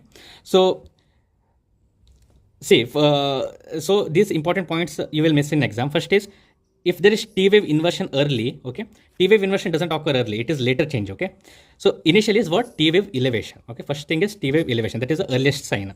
Next, if there is a posterior MI, all ECG, everything will be normal. Patient will have chest pain, troponin will be increased. So what you have to do? You have to place posterior leads V7 to V9, and then you have to check. Last stage, I told you, ST segment can be elevated in many other conditions such as pericarditis also. There will be global ST elevation, okay. So this also needs to be differentiated. Now, what is the earliest change? Tall T waves, okay. What is the oldest? That is scar, okay. Scar formation leads to what? Q wave. And also it leads to persistent inverted T wave, okay. Persistent, like it is not early changes, it's persistent. So what happens basically in MI is initially there will be peaking of T wave, then it will progress to ST elevation. Got my point? No? I think I'm clear by this point, okay. Next, in posterior MI, you will see ST there is depression, okay. And there is V1 to V3. So there is ST segment depression from V1 to V3. You are seeing in this image, no? This is posterior MI. ST segment depression is there instead of elevation. So if you see ST segment depression, okay, in a case the patient has chest pain, but there is no elevation, there is no tall T waves, but there are tall R waves, okay, then you should always think of posterior MI and you should do V7 to V9, that is posterior lead ECG also you should do. Now, what if there is ST segment increase, okay, that is ST segment elevation, along with reciprocal decrease in opposite lead, then you have to think of MI, okay, that is the hallmark. Next, if there is PR wave decrease, okay, decreased PR wave, PR interval, along with diffuse, that is global ST elevation, that means it is pericarditis. So, in your MI question, always rule out pericarditis. Next, V4 lead, that is on the right side we are placing, okay, these are extra leads. That means that there is a, in that if there is ST segment elevation, that means there is a RV infarct, okay. So, basically, troponin and echo is used for confirmation and we'll use serial ECGs for monitoring, okay. So I think it should be clear. This is the most important table. Okay. Initially we have ST segment, T segment, T wave peaking. Okay, tall T wave. Then after that, followed by which we'll have ST segment elevation. Okay. Then we'll have Q wave along with the ST segment which is resolving, and then we'll have inverted T waves with persistent Q. This is in long term. That is scar formation. Okay. So these 4 ECG changes you should know. Just like we had pathological changes of MI, these are ECG changes of MI. So I think by the end of this, everything should be clear. Nowhere you will get such a crisp explanation. Next, we'll go to ECG again in detail, okay. So basically we have total 12 leads. So 6 are limb leads and 6 are precordial or chest leads. I think I don't have to go through all this. You know that one is on the right side of the hand, left hand, then third is on the left foot, okay. Third is on the left foot. On the right foot we have neutral. Then we have AVR, and then we have AVL, and then we have AVF, okay. So these are on the these are the augmented leads, okay, augmented leads. Then we have V1, which is placed on the right side of the chest, second intercostal space. So this V1 is placed at 4th intercostal space, not second, sorry, 4th intercostal space, and these are placed in this arrangement, okay, you should know this. So how do you differentiate different leads, okay, pattern on different leads and respective which type of MI it is, okay. So inferior wall MI, say heart is towards here, no, like inferior wall MI, this is the area. So how will you know this area, which leads are looking at this area? I had already drawn into one triangle. So these are basically 2 is this one, okay, 2, 3 and AVF. So there should be no confusion. If there is ST segment elevation in these 3 areas, then it is inferior MI, okay, inferior MI. Now, anterior means it will be over the chest leads, V1 to V4. If there is ST segment elevation in these leads, then you will have to see for left anterior descending artery, that is anterior MI, okay. And then if it is lateral, that is lateral circumflex artery, then you will have V5 to V6, lead 1 and lead AVL, because 1 and AVL are in this direction, okay. 1 and AVL will be here, okay. Yeah. So ECG will tell you which type of MI it is, whether it is inferior, anterior or lateral, okay. Now opposite vector, okay, that is used as reference lead, okay. So for example, what is the meaning of this is, AVR is always supposed to be negative, because in intervention triangle, this is 0 degree, this is 90 degree, AVR somewhere over here, okay, this is AVR. So AVR, whatever impulses go, no, like normal cardiac impulses in this direction vector, so this should always be negative, and hence we use this as reference lead to see what are the changes that are occurring. So what is the normal calibration speed? That is 25 millimeter per second. And what is the volt? 10 mm means 1 millivolt. That means in ECG paper, okay, ECG strip, 1 mm, okay, this much 10 small boxes is equal to 10 small boxes. 1 small box is equal to 1 mm, 10 small boxes is equal to 10 mm, and this 10 mm is equal to 1 millivolt, okay. So that is the amplitude. So this is the standard setting, okay. Now, what is corrected QT interval? So basically, QT interval, no? What is QT interval? Beginning of Q wave till the end of T wave. This is a very important QT interval we'll use for many, in many cases, okay? Especially in case of, the most common practical application is in case of hypocalcemia, okay? So in hypocalcemia, we'll have this QT interval prolongation, okay? So we use corrected QT interval.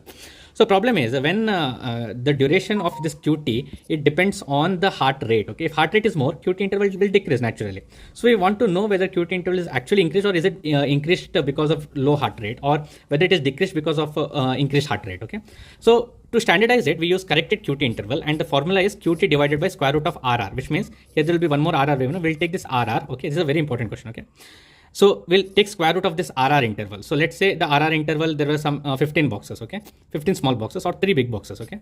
So one small box, okay? So if this is ECG, okay? And this is our wave, okay? Okay, this is our wave, okay? This is the first box, okay? This is the second big box. This is the third box, okay? I'm just giving it for, and there are total 5 boxes like this, okay? So each small box, okay? Each small box, just remember this much, one small box, no, in ECG, one small box on x-axis is 40 milliseconds. Just remember this much, okay? One box is 40 milliseconds. So that means that RR interval, how will you calculate? From this R wave peak to next R wave peak, okay? So let's say that is some 15 boxes. So that is almost equal to 600 milliseconds, okay? So you'll put square root of 600 divided by what is the QT interval. Let's say Q to T interval is some 400 milliseconds. So whatever you get out of this, that will be the corrected QT interval, okay? Corrected QT interval. So this is known as Bazet's formula. Bazet's formula, okay? This is very important. Now, some common ECG abnormalities that you should know is U wave, okay? That is after T wave, you will get a small wave here, okay? That is known as U wave, okay? That occurs in hypokalemia, okay? That is very, very important question. If you see U wave in ECG, that is denoting hypokalemia. Now, so anything PR interval less than 120 milliseconds, which means I told you 0.12 second means 120 milliseconds. One small box is 40 milliseconds.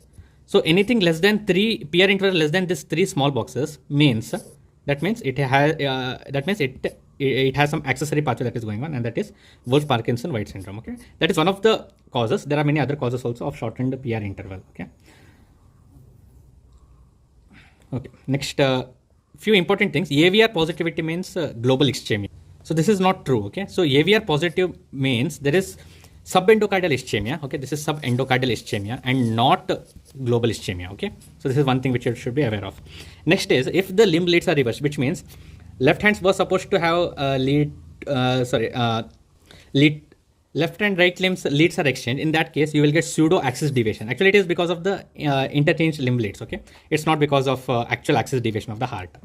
Next is, don't mix this mm per second, because there are two speeds that we have, 25 and 50. So we use standard, that is 25 millimeter per second, okay?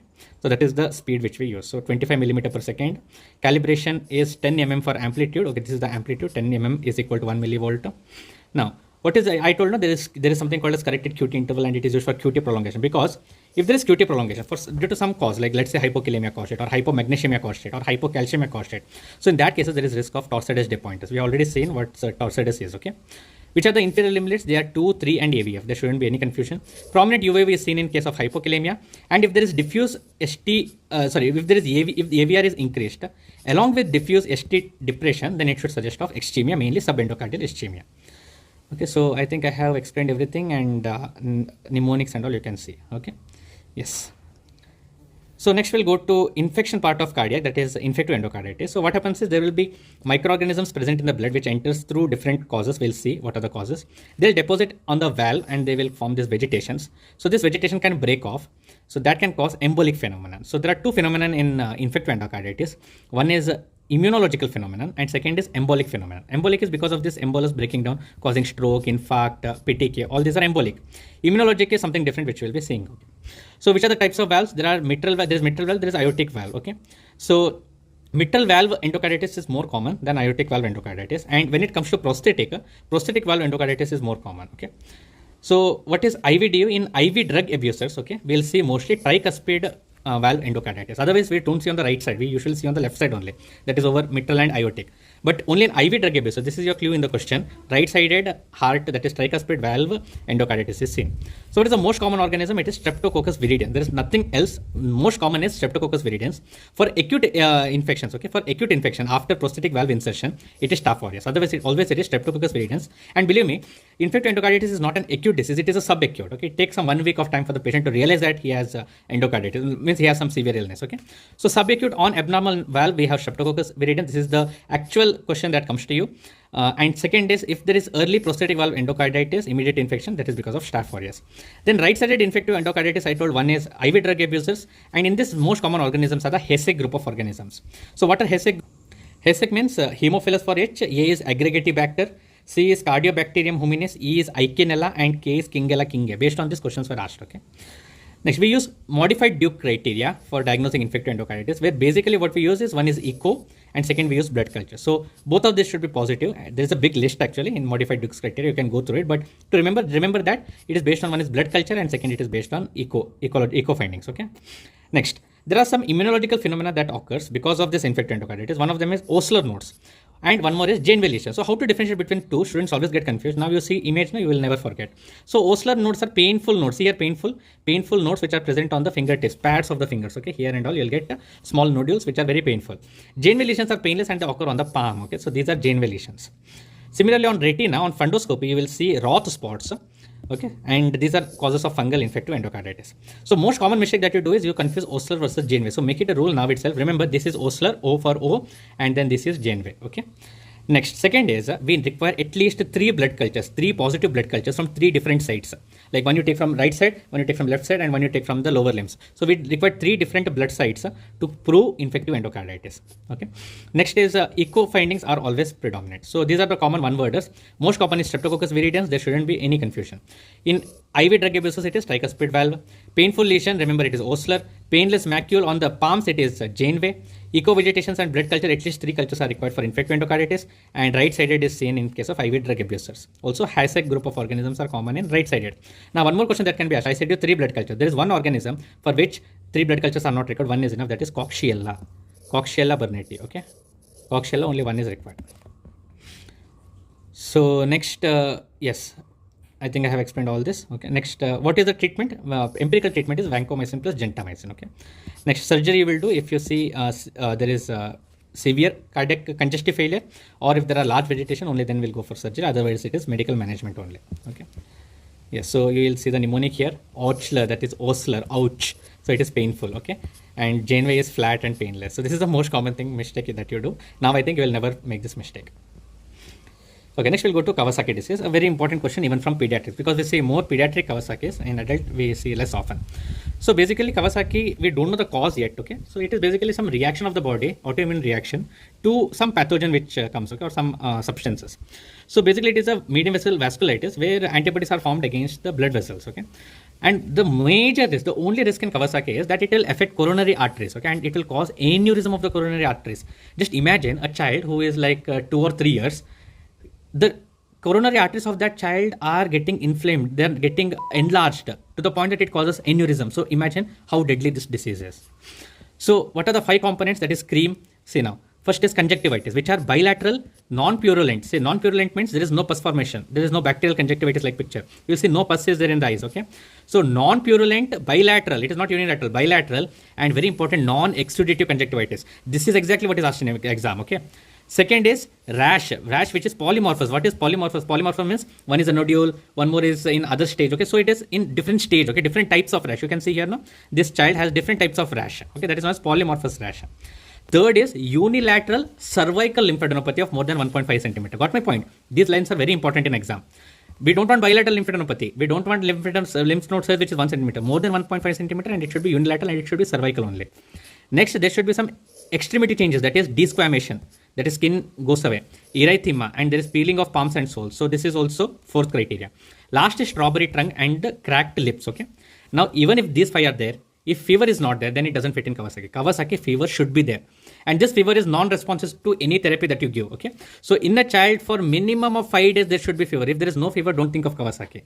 Fever along with these 5 features, okay? Actually, we'll tell 4 out of 5, okay? Not everything is required. Out of these 5, any 4 are present, then we'll diagnose as Kawasaki. Now, what is the most dreaded complication? It is coronary artery aneurysm, which we see on echo. So on echo, we'll basically see what is the size of the coronary artery. We'll give a Z score for that. Z score means we'll give basically a comparison score, whether it is increased or decreased, okay? Now, what are the other questions that are asked? One is, it commonly occurs in pediatric age group. Second is, what is the treatment of choice for Kawasaki? It is IVIG. But in some cases, there can be resistance to IVIG, okay? So even after giving 36 hours after giving IVIG, fever doesn't subside, then we go for infliximab, okay? We also have other drugs like rituximab and all. We go for infliximab. Next, one of the most closest differential diagnosis of Kawasaki disease is scarlet fever. So how do you differentiate whether it is scarlet fever or what is scarlet fever? Scarlet fever is basically a streptococcal fever. It is nothing but caused by streptococcus only. It is basically, there will be rash, there will be strawberry tongue, okay? But there won't be lymphadenopathy. Remember, no lymphadenopathy is a strong indicator going against scarlet fever, okay? And scarlet fever, we give antibiotics. We don't give IVIG, we give antibiotics. Now, for this aneurysm, coronary aneurysm, we do echo, we do multiple serial echoes, okay? There are basically guidelines for that. You don't have to know that, okay? So you should do echo for every case of Kawasaki disease that you're suspecting. Now, main complication is what I told you, coronary aneurysm. What is the drug of choice? We give IVIG. Along with that, we give aspirin also. Remember, aspirin will give for around 3 months and then we'll stop. And then it depends on the size of the aneurysm. If it is very big aneurysm, then we continue. Next, age group I have already told, and I told everything, okay? Now, remember, treatment is IVIG, and this single dose of IVIG, it is so responsive. Most of the children, they will be having very high fever, and within like 36 hours of IVIG, they will improve a lot, okay?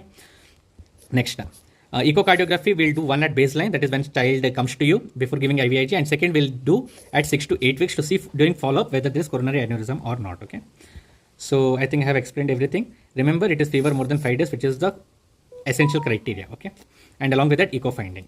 Treatment is what? IVIG and aspirin. This you shouldn't forget. This is basic necessity for you to solve MCQs. Okay, next question is mitral regurgitation. So we are going to valvular heart disease now. So what happens in mitral regurgitation? Simple. Whatever blood is coming into the left atrium, that doesn't go back and it stays in the left ventricle, because what happens is, here this mitral valve is incompetent and hence this blood goes into the left atrium only. And then during diastole, it comes back to the left ventricle again. And as a result, there is pressure overload of left ventricle. Remember, it is pressure overload, okay? So there is systolic problem in this. It is not a diastolic problem. So what are the causes, common causes? See, rheumatic heart valve. What happens is rheumatic heart causes mitral regurgitation. So that time also we can get. Next, mitral valve prolapse. This is one of the very close differential diagnosis of mitral regurgitation. So valve itself gets prolapsed, which results in mitral regurgitation. Next, infective endocarditis, very common cause. And then dilated heart, like for example in dilated cardiomyopathy, we'll get functional mitral regurgitation. So what are the chronic causes? This only, rheumatic, MVP, IE, dilatation, all these are the causes of chronic. Now, is chronic mitral regurgitation good or whether acute mitral regurgitation is good? Because chronic is good, because heart gets time to compensate. The heart muscles will get hypertrophied and it will start try to compensate. But in acute mitral regurgitation, which occurs because of a papillary muscle rupture. So you are seeing these muscles, these are papillary muscles which support this chordae tendineae. So if that gets ruptured, then there will be acute mitral regurgitation, and that can result in life-threatening left heart failure, okay? And that occurs post-MI, okay? Post-MI, when blood circulation to papillary muscles get disrupted, it undergoes necrosis and it can result in mitral rupture. Next, what is the classic murmur that is associated? Remember, MR in pediatrics, okay? Especially this is a question asked in pediatrics. You have to remember, pansystolic murmur, there are only two main causes, okay? One is mitral regurgitation and second is VSD. Ventricular septal defect causes pansystolic murmur, and second is mitral regurgitation, which causes pansystolic murmur. So what happens is, when the ventricle is contracting, all this blood gets goes into the left atrium also, it goes into the aorta also, okay? So because of this, okay, during systole there is lot of turbulence, okay? That's why we get this pansystolic type of murmur, okay? So this murmur of MR, okay, how to differentiate? This will radiate to the axilla. That is because the jet, when Elvis contract, because of this mitral regurgitation, the blood goes into the left atrium, and left atrium is actually towards the side of the axilla, left axilla. So this turbulence gets radiated, it gets transmitted towards the axilla. So this is a very important differentiating feature between a ventricular septal defect murmur, pansystolic murmur, and a mitral regurgitation murmur. VSD murmur doesn't radiate to the axilla. VSD murmur you can hear all over the chest wall, but it doesn't radiate to axilla, whereas mitral regurgitation murmur radiates to the axilla. And this S3, that is because of left ventricular failure, because of left ventricular overload, during diastole, you will get this S3 because of increased flow of blood from left atrium to left ventricle. Now, what are the key features? On echo, you will basically see this regurgitation murmur, see, regurgitant jet, this yellow color, whatever you are saying, This regurgitated jet you see in yellow, okay? So that you'll see on echo, okay? That is the confirmatory. So acute, the reason is post-MI papillary rupture, and chronic, it is because of various causes that I had mentioned. So remember this, apex, it radiates to the axilla, okay? So that is pansystolic murmur, okay? Next, I think I have discussed all this, okay? One more important thing is hand grip. If you do your hand grip, no, actually it increases peripheral vascular resistance, okay? So this increases murmur of mitral regurgitation. Basically, any left-sided murmur will increase with the hand grip, okay? If you want, you can remember. I think the most important part is one is pansystolic murmur radiating to the axilla, and second is presence of S3, that is third heart sound. Now what will do treatment? Treatment is basically you will have to decrease the cardiac overload, right? You don't want to give more blood into the left ventricle. So you do, basically you want to decrease afterload, okay? So afterload reduction is by ACE inhibitors, okay? So that more blood goes into the aorta. If there is more afterload in the aorta, that is in the systemic vascular compartment, then what will happen is more blood will be diverted towards the left atrium. So we want blood to easily pass through the aorta. So that's why we'll reduce afterload and we'll give ACE inhibitor. Now when is surgery indicated? Surgery is indicated if ejection fraction, okay? So mitral regurgitation causes what? Heart failure with the reduced ejection fraction. If ejection fraction is less than 60% or left ventricular end systolic diameter is more than 40 mm, then we'll go for surgical intervention, okay? So remember, aortic regurgitation is actually diastolic murmur. Mitral regurgitation is pansystolic murmur, okay? There shouldn't be confusion. So AR is not pansystolic, okay? Next. Missing acute MR in MI is common possible, okay? You might actually miss it in the question. You will think it is something else, but in MI it is because of papillary muscle rupture. Because of MR you will get pansystolic murmur, okay? Now hand grip increases murmur, okay, because of increasing afterload. I have already told this. And next mid systolic click you will see in MVP. That is because this mitral valve prolapse, there is prolapse of the valve, no? So when heart contracts there will be this leaflets, okay? They will be moving in a very like in a very turbid manner, okay? That is because of that you will get mid systolic click in mitral valve prolapse, which can in turn lead to mitral regurgitation. Okay, next we'll go to mitral stenosis, okay? Mitral stenosis is again a very important valvular heart disease. Okay, our next important topic in valvular heart disease is mitral stenosis, okay? So mitral stenosis, because of this functional obstruction of this flow into the left ventricle, the most common cause is anyways rheumatic fever only, okay? In adults, mitral stenosis is most common. Because of this valve fusion, left atrial pressure will increase, as a result of which left atrium will get dilated. Then it can cause atrial fibrillation, because left atrium when it gets dilated, there can be impulses that can be generated in the atria. Now, because of this constant back pressure, because of valve blockage, okay, there is valve fusion. So there is pressure on the left atria and that gets transmitted to the pulmonary vessels, and hence we have pulmonary hypertension. That in turn leads to right ventricular failure, okay. So there is no left ventricular failure, but there is right ventricular failure in case of mitral stenosis. So what is the clinical feature that you get? S1, S2 will be normal, but remember mitral stenosis is a diastolic phase, okay. So everything happens in diastole. So here mid-diastolic murmur you will get. So you remember no, mitral regurgitation just now we discussed. It had pansystolic murmur. In mitral stenosis, it is a mid-diastolic murmur. And before this, it will be accompanied by an OS. What is OS? OS is opening snap. So everything happens in the diastole. First opening snap happens, and after that we'll get a mid-diastolic murmur. Okay. So that is a typical characteristic of mitral stenosis murmur. Now, if there is decreased S2 to OS interval, if this interval is decreased, that means that there is increased severity of mitral stenosis. How, why, what, when and all you don't have to remember. Just remember, if this duration is decreased, it means mitral stenosis is more severe. Normal mitral valve area is 4 to 6 centimeter square. If it is less than 1.5 centimeter square, it is called a severe MS, okay, severe mitral stenosis, and we require surgical intervention at that time, okay. Now, on ECG, what do you see? I told you there is left atrial enlargement, and hence P wave is bigger, okay. There is known as P mitral. It is M type of P wave because initially right side depolarization takes place and then left sided depolarization takes place. Because left side is enlarged, it takes extra time for left atrium to get depolarized, and hence we get P mitral, okay. So that is M shaped P wave, which is not there in this image. And then you can also get atrial fibrillation, that is because of left atrial enlargement, and it can also lead to thrombus formation, and these patients are at risk of stroke also. Now, complications, atrial fibrillation and pulmonary hypertension, these two should be taken into account. Now, rarely what will happen, because of pulmonary hypertension, this bronchial veins will rupture, okay, and that can lead to hemoptysis. This is a rare occurrence. Second is, because of pulmonary hypertension, when blood is flowing from right ventricle to the pulmonary artery, because of pulmonary hypertension, there will be pulmonary regurgitation, okay, and this pulmonary regurgitation will cause something known as Graham-Steele murmur. So Graham-Steele murmur is nothing but PR. You can see here now, see PR. PR is Graham-Steele murmur, occurs in mitral stenosis due to functional pulmonary regurgitation across pulmonary valve, okay, because of pulmonary hypertension. So what are the treatment? Treatment is first line is balloon valvulotomy, where you pass a catheter and you dilate this with the balloon at the tip so that mitral valve gets dilated. Okay. And second is you'll have to do anticoagulation if atrial fibrillation is there, because you'll have to prevent stroke. Anticoagulation is a mainstay of therapy if atrial fibrillation occurs. Okay. So what is the type of murmur? Yes, very good. It is mid-diastolic rumbling type of murmur. Okay. And along with that you'll have opening snap. So if S2 to opening snap duration is short, that means the mitral stenosis is very severe. What is the commonest cause? It is rheumatic fever. Now this is mitral stenosis, I have already told, and if there is atrial fibrillation also, then also it is mitral stenosis. Okay, so you can see this mnemonics which are given. This is atrial fibrillation. We discussed a few minutes back that in atrial fibrillation what we get irregular RR intervals with narrowed QRS complex. Okay, that is the classic this one picture. Okay, what is LAE? LAE means left atrial appendage. Okay, sorry, left atrial enlargement, because of which we'll get atrial fibrillation. Okay, we'll go on to next topic, that is myocarditis. So in myocarditis, there is inflammation of the myocardium part of the heart. Okay, only myocardium.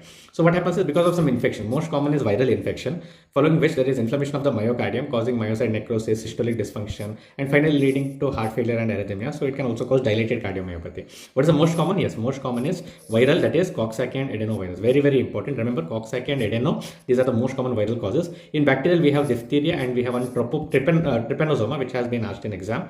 And then we have drugs, especially doxorubicin, which is known to be cardiotoxic. Okay. Now, how do you see? Troponin levels will be increased because myocardium is damaged. In ECG, we'll see non-specific ST elevation and T wave changes. Remember, global ST elevation is seen in pericarditis. ST elevation with reciprocal changes in the opposite lead is seen in MI. And here, non-specific ST-T changes are seen in myocarditis. Okay, so ejection fraction is decreased because myocardium is not pumping properly, and there is global hypokinesia, means all the chambers of the left ventricles, all the chambers of the heart are not contracting properly. And this echo will tell you that there is some left ventricular dysfunction. And then biopsy, which is a definitive criteria, we use something known as Dallas criteria. Okay, where we take biopsy and then we see under microscope we see lymphocytic infiltrate. So this is rarely done nowadays. So earlier we were using this Dallas criteria. Now we have better imaging, that is cardiac MRI, which will actually predict. Okay, next.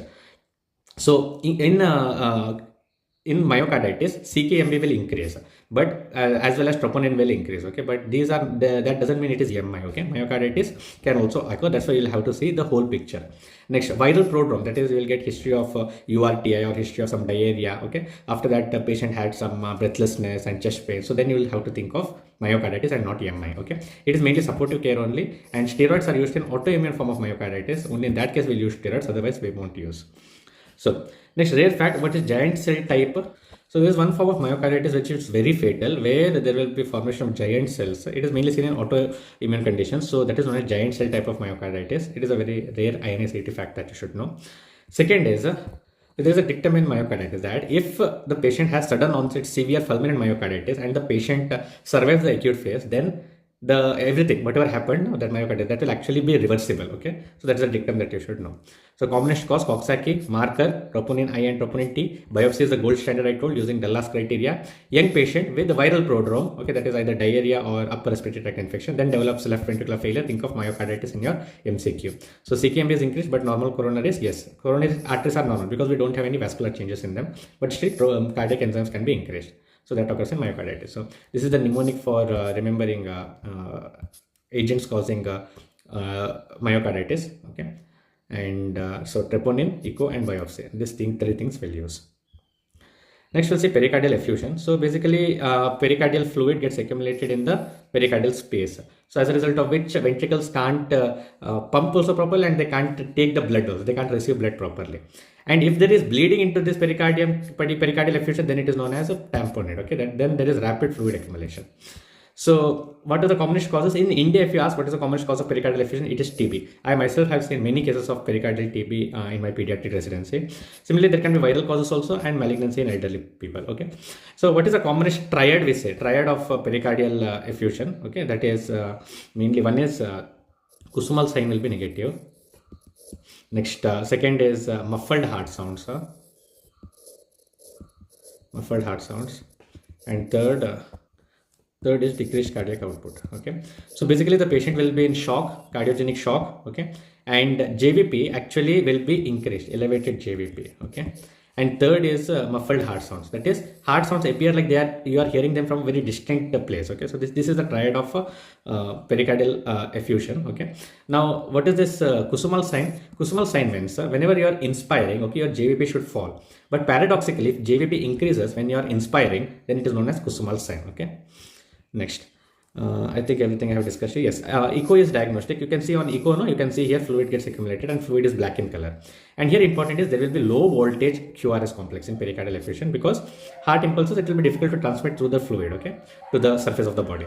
Similarly, electrical alternance can be seen. That means there will be different forms of electrical waves. That is because the heart is swinging here and there because of the fluid, and that is because that's why we'll get electrical alternance. Okay, so basically Kusumal sign is positive in normal people, but Kusumal sign is negative or absent, or you can say Kusumal sign is absent in case of pericardial effusion. Okay, next. Yes, next second is echo is very important, because echo is only one thing which can actually identify this pericardial effusion immediately. Treatment is pericardiocentesis. Basically, below the xiphoid, you will insert needle and you will aspirate pericardial fluid based on echo guidance. Okay, subxiphoid. Believe me, once even 10 ml of this pericardial fluid is removed, even 10 ml, the patient will have a lot of relief. Okay. So you should avoid positive pressure ventilation before draining. That is because it can compromise whole like cardiovascular this one, because you have fluid inside the pericardium, right? I won't go into detail of this because it will be out of scope for this discussion. Next. So what is pulsus paradoxus? Pulsus paradoxus means when you are measuring SPP, I think we have discussed this earlier, that's why I won't tell this again. Okay, there is a difference between SPP measured during inspiration and expiration. So that can occur in constrictive pericarditis. Next, second is pericardial rub. So there was a one case in my residency where actually a patient had come who we were suspecting some cardiac pathology, and we were thinking initially myocarditis. Okay, but then this patient, when we were auscultating heart, there was some rubbing friction type of sound, because we don't usually get pericardial rub, and like it was the first time I realized that it was pericarditis, and then we did other ECG, and we also did echo and all. Then it came out to be pericarditis. It was because secondary to TB. So it was like first time when I heard pericardial rub, and I could diagnose that it was pericardial effusion because of pericardial rub. Okay, you don't get many cases like that. Yes. So what is the gold standard? It is echo. On ECG, what will get? Low voltage and electrical alternance. If there is cardiac tamponade, then you should drain immediately using pericardiocentesis. Swinging heart occurs because of effusion, and then there will be equalization of pressures in tamponade. What it is, I'll tell you in the next slide. Okay, so basically here you can see echo, you will see this black color fluid. Okay, that is because of pericardial effusion, and then you will get this electrical alternance because heart is swinging here and there because of effusion. Okay. Okay, next we'll see pericarditis now. Okay, so we saw pericardial effusion, which is basically fluid accumulation in the pericardium. Now we'll see inflammation of the pericardium itself. Okay, so this is a very common differential diagnosis of MI, because patient will come with the pleuritic type of chest pain. The patient will come with the chest pain on the left side, and you can easily misdiagnose it as MI. Okay, so basically there is inflammation of the pericardial layers, and as a result of which there is pleuritic, that is pricking type of chest pain. And important thing is it is relieved by sitting forward. Very, very important clue in your MCQ. Relieved chest pain relieved by leaning forward is a type of pericardial chest pain. Okay, so it is a diagnostic of, it is not diagnostic, it is a clue towards pericarditis. Okay, so initially there will be inflammation, then there will be effusion. So it's not like pericarditis and pericardial effusion are different. Because of pericarditis only there can be pericardial effusion. Later it leads to fibrosis, then it leads to impaired filling, and then it can have a potential for going into tamponade also. So what are the types? One is acute viral sharp stabbing pain. Okay, that is seen in pericarditis. Second is this fibrinous pericarditis, where there is fibrinous material deposition, that is known as bread and butter pericarditis. That appears that occurs in rheumatic pericarditis, and it also occurs in uremic. Okay, so in rheumatic fever you'll get bread and butter pericarditis. Okay, next purulent pericarditis, where there is pus formation occurs in bacterial. Okay, and it has high risk of tamponade. Constrictive pericarditis mainly occurs in TB. Okay, where there is fibrous material which actually adheres to the pericardial layer, and it forms like a constriction, and heart can't expand and contract easily. So here you'll get this classical Kusumal sign in constrictive pericarditis. Okay, and also you will get this pulsus paradoxus in constrictive pericarditis. And last you have autoimmune pericarditis, which occurs post MI, because during MI there will be necrotic material which gets released into the circulation, and then antibodies develop. After 2 to 3 weeks there will be pericarditis because of this, that is known as Dressler syndrome. Okay, next.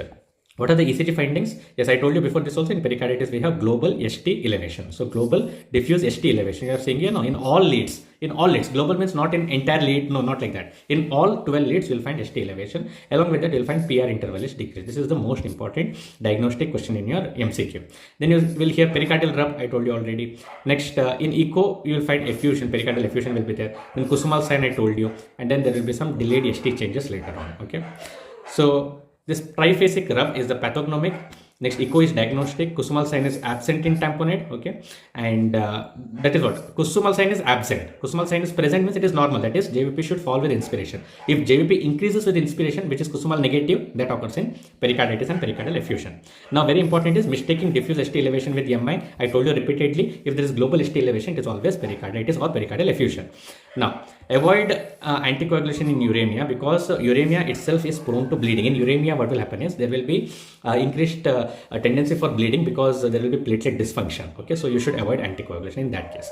Now, what is the mainstay of therapy for pericarditis? Yes, NSAID is for pain and steroids if it is autoimmune. These two are the mainstay of therapy. So I think all these things I have discussed, you just go through it, and all these things are mnemonics for you to remember. Okay. Next, we'll go to pulmonary embolism. So basically, there will be a pulmonary source. We saw this in Warshaw's triad in DVT. There will be Warshaw's triad, hypercoagulability, stasis, okay, and one more is endothelial injury, because of which there will be propensity for developing thrombosis. Now, when this thrombus gets dislodged and goes into pulmonary circulation and it obstructs pulmonary artery, then we have sudden onset dyspnea, there is hypoxemia, and there is pleuritic type of chest pain. So main source is DVT, that is secondary to immobilization surgery or flight or a long journey, or there will be some trauma causing endothelial injury, or there will be hypercoagulability. So these factors are there. Now, these are the symptoms which are there. Now, classic in ECG, what will happen is you will get S1, Q3, T3 pattern, which means in lead 1, you will have S wave. See, this is the S wave. Okay, this is S wave on lead 1. Q3 pattern you will get. Q3 is in lead 3, you will get Q wave. Okay, say lead 3, you will get Q wave. This Q wave occurs in lead 3, and T3, that is T wave, will be inverted in third lead. Okay, so sudden onset patient with some prior propensity for developing DVT, sudden onset of hypoxemia and all, you should your first differential should be pulmonary embolism. Now, on ABG, what will happen? You will have hypoxia, you will have hypocapnia also, because circulation is affected now. So as a result, you will have respiratory alkalosis on ABG, because there will be hyperventilation. D-dimer is a sensitive test, but it is not specific. Remember that. What is the gold standard? It is CT pulmonary angiography, because you see here, there is a blockade in this. So there is a blockade in this pulmonary artery. That is what you are going to see on contrast. So contrast enhanced pulmonary angiography. Okay, CT pulmonary angiography. Next, echo, you will see right ventricular dilatation. That is because pulmonary artery is obstructed. So now more blood doesn't go out of right ventricle. So there is right ventricular strain. And this right ventricular strain pattern is the exact reason for S1, Q3, T3 pattern. Actually, S1, Q3, T3 doesn't tell you anything about pulmonary embolism. It actually tells you that there is strain on the right ventricle. RV strain pattern is that manifests as S1, Q3, T3. Okay. So on chest X-ray, what signs you will get? One is Western marker sign. See here, you can see this lucence, in a particular lung field. This is called as Western marker sign. And second is you'll find this Hampton hump. These two are X-ray findings which help to diagnose pulmonary embolism. Okay.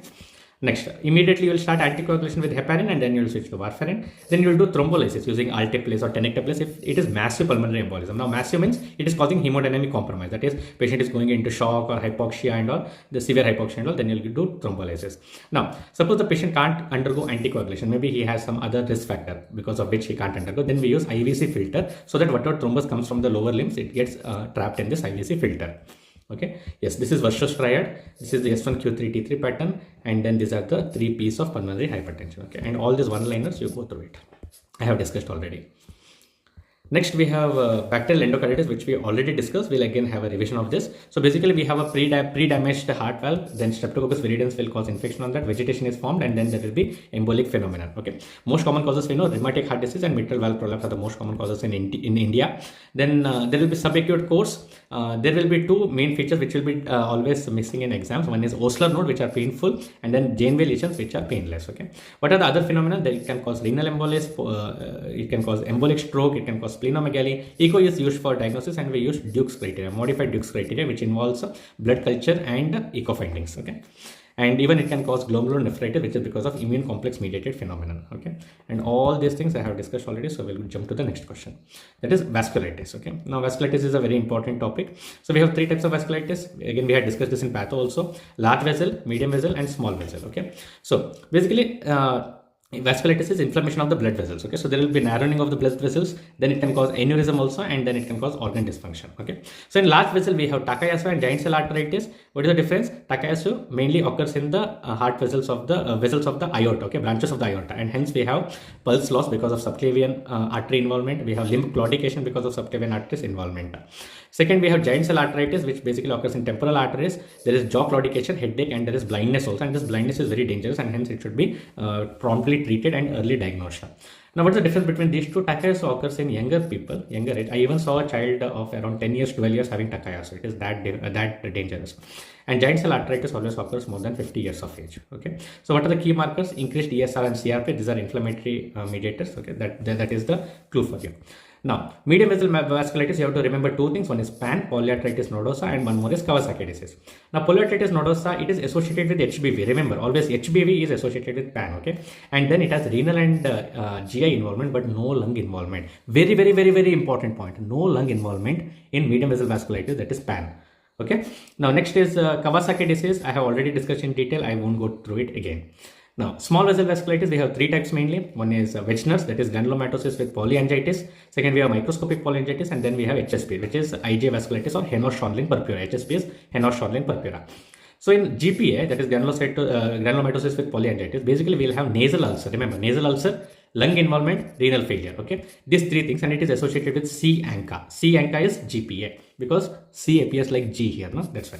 Now, microscopic polyangiitis is P ANCA, polyangiitis, PMPA. Okay, so here we have P ANCA, again P. Okay, and here it involves lung and renal failure. Now, why I told lung is not involved? Because PAN and MPA can many times mimic each other. Okay, so that's why in MPA we don't have lung involvement. And last is HSP, which is very different, which we will have palpable purpura. See, palpable purpura, we'll have arthritis, and along with that we have GI pain. Okay. And then one more is we'll have on biopsy we'll get immune deposition in the skin. Okay, so here in HSP vasculitis, IgA vasculitis, it is the most common form of small vessel vasculitis. Okay, now ANCA pattern, C ANCA is cytoplasmic and P ANCA is nucleolar. Okay, so that is what the difference is, perinucleolar. Okay, and there are some syndromes which are associated, which are asked. One is HSP, which is a triad of palpable purpura with GI pain with arthritis. Okay. Next is GP or Wegener's, which has nasal ulcers, lung cavities, very important. And then we have renal failure because of renal artery involvement. And then we have something known as EGPA, which is nothing but eosinophilic granulomatosis with polyangiitis, which is nothing but Church-Strauss syndrome, where you will have asthma history along with eosinophilia and then vasculitis. So anytime asthma and eosinophilia comes into picture in vasculitis, immediately mark Church-Strauss syndrome, where you will get C ANCA positivity. And then last we have cryoglobulinemia, which is related to HCV. Remember, HBV was PAN, HCV is cryoglobulinemia. It especially occurs when a person is exposed to cold. Okay. So what is the mainstay of therapy? Mainstay of therapy is steroids and cyclophosphamide, and rituximab is used for ANCA vasculitis. So steroids and cyclophosphamide is more than enough if you remember.